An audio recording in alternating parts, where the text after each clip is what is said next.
Espace TV, le Newsweek.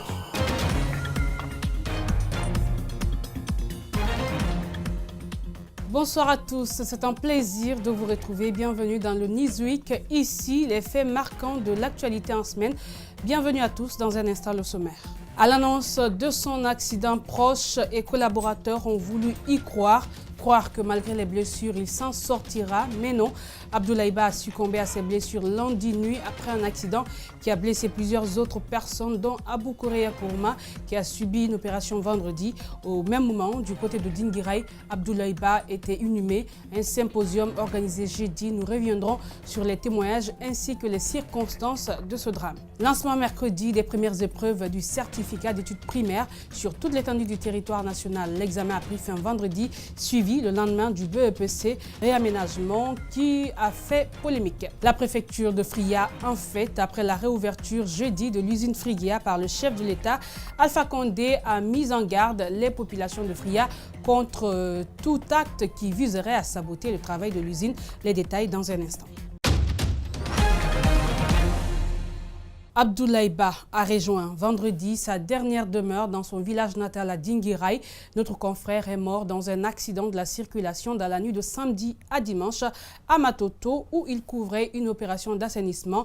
Jeudi, un hommage lui a été rendu dans la salle des congrès du Palais du Peuple, un symposium qui a réuni famille et collaborateurs. Jacques Lewaleno, Djibril Kabak Kamara.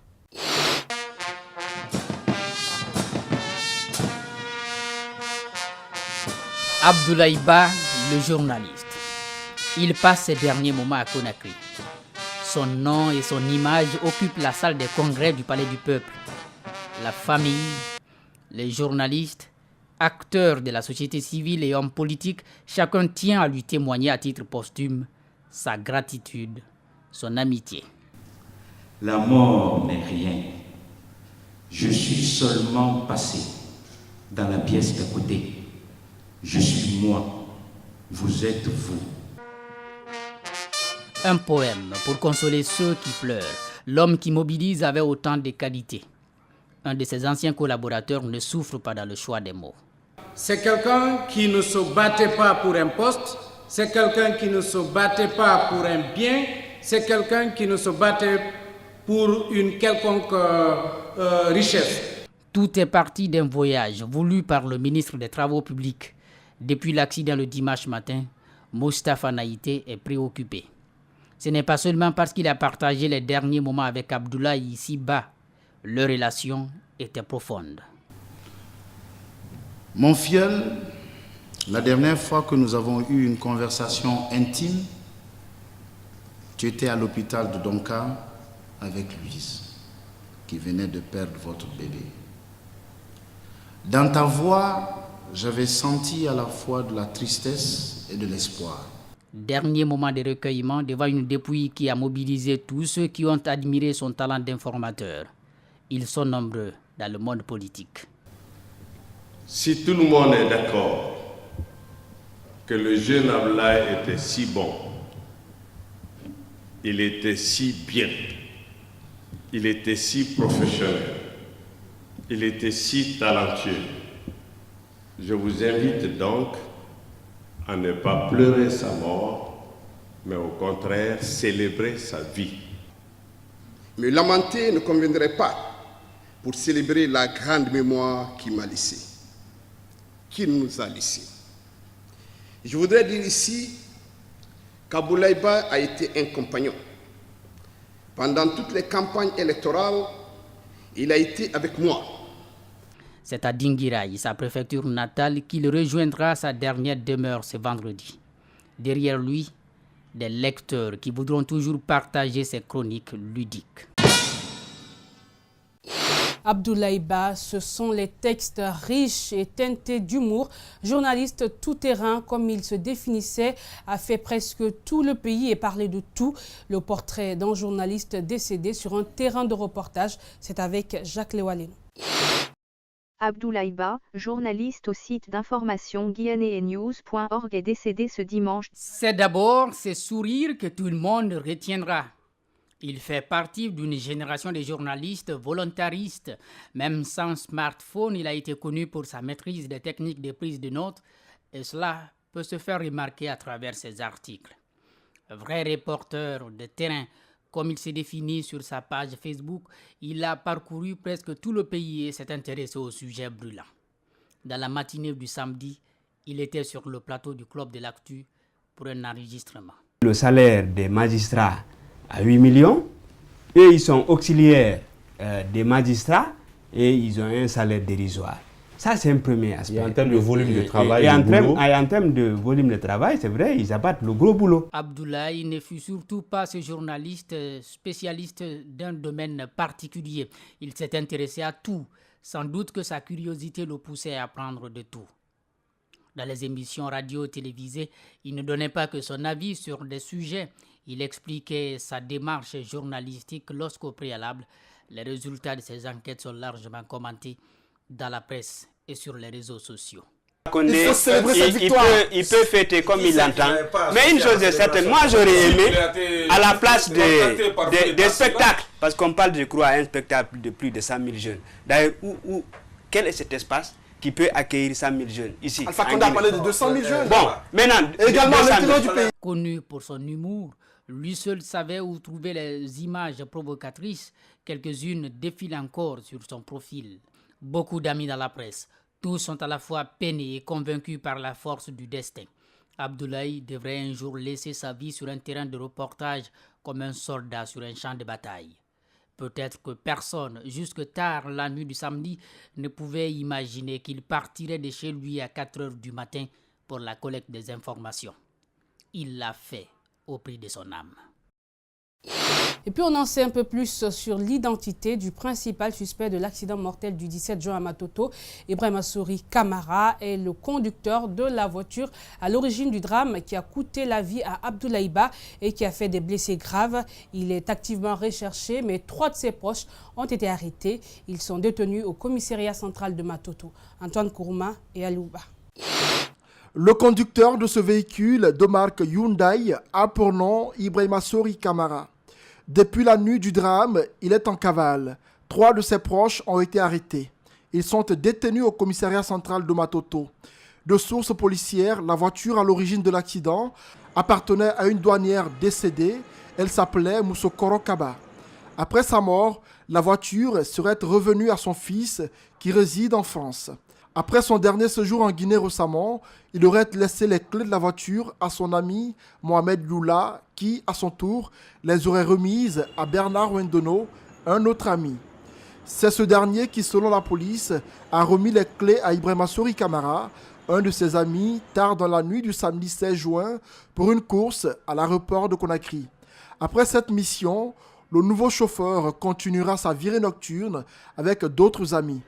C'est sur le chemin du retour, aux environs de 4 heures du matin, que le drame de Matoto va se produire. Cette voiture de marque Renault Scénic roulait à vive allure ainsi que la Hyundai conduite par Ibrahima Souri Kamara. Arrivé à l'endroit où se faisait l'opération d'assainissement, la Renault Scénic, toujours selon la police, aurait brusquement freiné et dans son élan, la voiture noire n'a pas pu l'éviter. Elle l'a fortement percutée à l'arrière, avant de la projeter sur le terre-plein au milieu de la chaussée où se trouvaient les journalistes en activité et le ministre Naïté. Abdoulaye Ba sera projeté contre cette machine. Il tombe inconscient au bord du caniveau. Abou Koria Kourouma, le cadreur d'Espace TV, sera lui traîné sur une distance d'une dizaine de mètres par la voiture Renault Scénic. Sa survie, il la doit au sac à dos qu'il portait et à sa masse. Sa cuisse gauche et une bonne partie de son corps sont restés de longs moments sous cette voiture Renault Scénic. À bord de la voiture noire, il y avait 5 personnes, dont 2 filles. Toutes ont pu s'enfuir sans être inquiétées. Ces boissons alcoolisées auraient été retrouvées dans la voiture par la police. Ibrahima Souri Kamara et ses amis sont activement recherchés. Quant aux occupants de la voiture grise, ils ont été libérés par la police qui les qualifie de victimes dans cet accident. Le chef des cadreurs d'Espace TV devrait être évacué ce mardi sur le Maroc où il suivra des soins intensifs. Et puis mercredi, nous apprenions que les 3 proches du principal suspect ont été déférés mercredi à la maison centrale de Conakry. Parmi eux figure le directeur général de la radio Tamata FM, Mohamed Youla. Selon la police, la responsabilité civile lui est imputable pour avoir remis les clés de son véhicule à l'auteur de l'accident, le nommé Ibrahima Sori Kamara, toujours en cavale. Et puis Abou Korea Kourouma, lui, notre confrère responsable des cadreurs ici à Espace TV, et l'une des victimes de l'accident mortel du 17 juin, ne sera plus évacué par l'État tel qu'annoncé précédemment.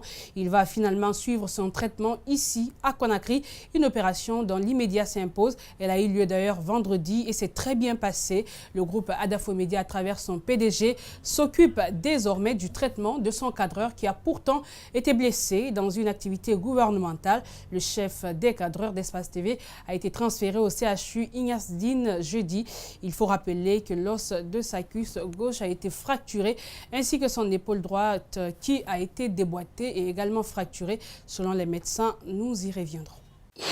C'est officiel, l'usine d'alumine de Frigia a été relancée mercredi dans la ville de Fria, fermée depuis 2012 suite à une grève déclenchée par le collège syndical de l'usine. La relance a coûté plus de 123 millions de dollars. La cérémonie de réouverture a été présidée par le chef de l'État. Compte rendu, Ouminatou Sidibé, Mohamed Alucène Kamara. En réhabilitation depuis 1 an et demi, la relance de l'usine Frigia est enfin effective. Elle contribuera à l'essor économique de Fria d'une capacité nominale de l'ordre de 650 000 tonnes par an d'alumine. Le transport est assuré par une voie ferrée de 160 km reliant Fria à Conakry et l'exportation par voie maritime à partir du port de Conakry. Ce démarrage a été rendu possible grâce aux démarches menées par le gouvernement guinéen auprès des partenaires russes. Cette reprise de l'exploitation de l'usine n'est donc pas le fruit du hasard. Elle est le résultat de ses efforts, mais aussi d'un engagement sincère de la société russale à renforcer son partenariat avec la Guinée dans un cadre mutuellement avantageux. Pour rappel, une crise syndicale a conduit à l'arrêt de l'usine de Fria en 2012. Dans son discours, le président de la République dit ne plus tolérer de mouvements provoqués par des fauteurs de troubles dans cette mine. Et vous pouvez compter sur le gouvernement pour défendre toujours les intérêts des travailleurs. Mais les intérêts, c'est les revendications justes, pas les revendications fantaisistes. Car si l'usine ferme de nouveau, alors je ne ferai plus aucun effort pour que l'usine soit ouverte. 60 mètres de cheminée, de chaudières et 140 km de rails ont été réparés. Ces travaux sont réalisés avec la collaboration de 1200 Guinéens, rappelle le directeur de la division alumine de la compagnie Russal. L'usine de Frigia, pratiquement chaque unité d'équipement a été complètement démontée, réparée et puis remontée. Les partenaires russes ont, au nom de la compagnie Russal, rassuré de veiller à ce que la production dans la mine continue sans arrêt. Il faut préciser que les membres du syndicat ayant provoqué la grève de 2012 n'ont pas été pris en compte parmi le nouveau personnel. Je le disais en titre, lancement mercredi de l'examen d'entrée en 7e année sur toute l'étendue du territoire national. Les plus petits ont débuté par les épreuves de rédaction et de géographie. Il a pris fin vendredi 22 juin. Les candidats qui cherchent à entrer au collège ont été évalués en 3 jours au lycée Ahmed Sékou Touré. Les surveillants et les élèves ont achevé la dernière épreuve sans incident. Suivez ce reportage d'Abdourahmane Ba et d'Alouba. 1 heure, c'est le temps prévu pour l'épreuve d'histoire. Dans cette salle, surveillants et élèves, chacun reste concentré sur sa mission. Le temps s'est écroulé, le responsable de ce centre donne l'alerte de la fin de l'évaluation. Il y avait de l'engouement dans le centre, il n'y a pas eu de problème. Toutes les dispositions avaient été prises pour ne pas qu'il y ait vraiment des défaillances de quelque nature que ce soit. Les élèves, quant à eux, sont joyeux de voir enfin terminer cette évaluation nationale. Ils attendent les résultats avec optimisme. Des 3 jours là, ça s'est passé bien. Parce que depuis le commencement, on n'a renvoyé personne. Ce que nous avons fait à l'école, je suis sûre que j'ai traité ça. Je suis sûre que je vais voir mon examen. Les examens nationaux sont souvent témoignés de fraude. D'après le responsable de ce centre, les 3 jours se sont déroulés sans incident. Aucun cas de fraude n'a été enregistré. Ces enfants sont d'une discipline vraiment incroyable. Ça nous a beaucoup surpris. Ils ont respecté tout ce qu'on leur avait dit depuis le démarrage, depuis le lancement des premières épreuves. Après l'examen du cycle primaire, ce sont les élèves du brevet d'études du premier cycle qui vont entamer leur évaluation ce samedi. De l'éducation, passons à la politique. Après l'UFDG et l'UFR, c'est au tour du parti PADES de recevoir la délégation du Premier ministre, chef du gouvernement, Dr Kassory Fofana. Lundi, les deux hommes ont eu un tête-à-tête au siège du parti Sizanongo. Cette visite s'inscrit dans le cadre du renforcement de la paix et de l'unité fraternelle des Guinéens. Abdraman Ba et Amara Alex Silla signent ce reportage. Ibrahima Kassory Fofana cherche à se rapprocher de tous les politiques. D'entrée de jeu, le Premier ministre reconnaît le retard de la Guinée. Quand on regarde, par contre, le niveau de pauvreté, ces résultats, on dira, sont limités. Pourquoi? Parce que la base de départ, le point de départ est très faible. Une pauvreté à la base qui préoccupe Kassory Fofana, d'où cette visite rendue à un éminent économiste à la tête du parti PADES. Sur le plan politique, nous attendons de vous, nous saluerons de votre part un mémorandum sur ce qui vous semble être important pour prévenir les crises. Non seulement gérer la crise actuelle, la crise politique. Quant à Dr Ousmane Kaba, la démarche est salutaire et il promet d'apporter son expertise quand le besoin se fait sentir. Soyez rassurés que le PADES, en tant que parti politique au nom de tous nos militants, nous serons à vos côtés dans la lutte pour la démocratie. C'est important, la liberté et la démocratie. C'est ce que nous recherchons tous. Et je sais que vous allez vous battre pour la pluralité des opinions, pour la démocratie, pour l'état de droit et la bonne gouvernance en Guinée. Le Premier ministre Kassory Fofana, dans sa volonté de réussir sa mission, compte mettre tous les atouts à sa disposition, notamment la consultation des leaders politiques qui, pour la plupart, ont géré des postes de responsabilité. Le syndicaliste Aboubakar Sidiki Mara était à la barre jeudi au tribunal de première instance de Dixine. Détenu depuis le 8 mai dernier, il est poursuivi pour manifestation illicite, réunion non autorisée dans les extinctions d'une société minière ou portuaire à Bouquet, des faits prévus et punis par les articles 621, 624 et suivants du Code pénal. Le procureur a requis contre le prévenu 6 mois de prison et le paiement d'une amende d'1 million de francs guinéens. Une réquisition qui n'est pas partagée par la défense. Maître Paul Yomba Kourouma est au micro de Malik Sangana Kamara et d'Aboubacar Din Kamara. C'est débattu et le ministère public a fait ses réquisitions. Les avocats ont plaidé et elle a été mise en délibéré pour jugement être rendu le 28, c'est-à-dire la semaine prochaine, pour que Boubacar, notre client, soit définitivement fixé sur son sort.